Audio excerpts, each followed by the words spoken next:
কড়া নিরাপত্তার চাদরে ঢাকা রয়েছে রাজধানীর এভারকেয়ার হাসপাতাল। দর্শক দেখানোর চেষ্টা করছি রাজধানীর এভারকেয়ার হাসপাতালের সামনে সড়কে ব্যারিকেড দিয়ে রেখেছে আইন শৃঙ্খলা বাহিনী।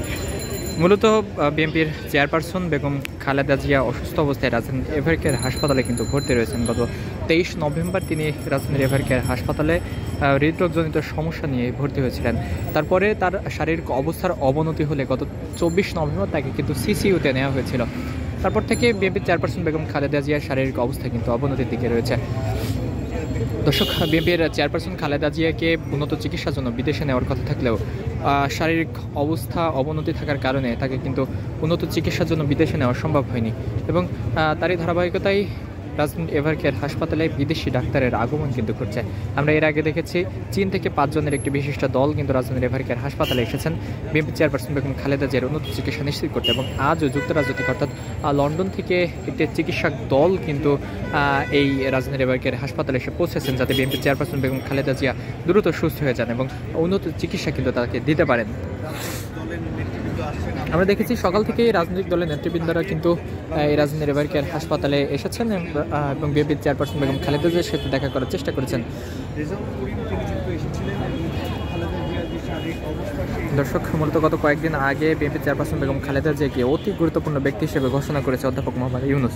তারপর থেকেই রাজধানীর এভারকেয়ার হাসপাতালের সামনে অতিরিক্ত আইন শৃঙ্খলা বাহিনী আর কড়া নিরাপত্তা বেষ্টনীর মধ্যেই কিন্তু রাখা হয়েছে রাজধানীর এভারকেয়ার হাসপাতালকে। দেখতে পাচ্ছেন যে রাজধানীর এভারকেয়ার হাসপাতালের প্রবেশ মুখের চারিপাশে কিন্তু আনসার সেনাবাহিনী এবং বিজিবির যে সকল টহলদার রয়েছে তারা কিন্তু অবস্থান করছেন। আমরা দেখেছি রাজধানীর এভারকেয়ার হাসপাতালের সামনে বিএনপির নেতাকর্মীরা কিন্তু দেশের বিভিন্ন জায়গা থেকে এসে অবস্থান করছেন। মূলত বিএনপির নেতাকর্মীরা বিএনপি চেয়ারপারসন বেগম খালেদা জিয়াকে একটি নজর দেখার জন্য এবং একটি সংবাদ শোনার জন্য মূলত তারা এখানে এসেছেন। অধীর আগ্রহে কিন্তু তারা অপেক্ষা করছেন, তারা শুনতে পাবেন, তারা প্রত্যাশা করছেন, তারা শুনতে পাবেন যে বিএনপি চেয়ারপারসন বেগম খালেদা জিয়া ঠিক হয়ে গিয়েছেন। আমি কলেজের শিক্ষক। আমি দেশনেত্রী বেগম খালেদা জিয়ার বিভিন্ন ধরনের ফেসবুকে গুজব, বিভিন্ন ধরনের কথাবার্তা শুনতে পেয়েছিলাম। এগুলো শুনে নিজে ছুটে চলে আসছি আমাদের দেশনেত্রীর বাস্তবতা দেখতে।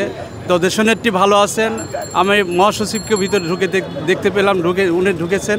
তো আমরা সারা দেশে গণতন্ত্র, আগামী দিনে সঠিকভাবে নির্বাচন এবং বাংলাদেশে গণতন্ত্র ফিরে আসবে, দেশনেত্রী বেগম খালেদা জিয়া সুস্থ হবেন, এটাই আমাদের কামনা।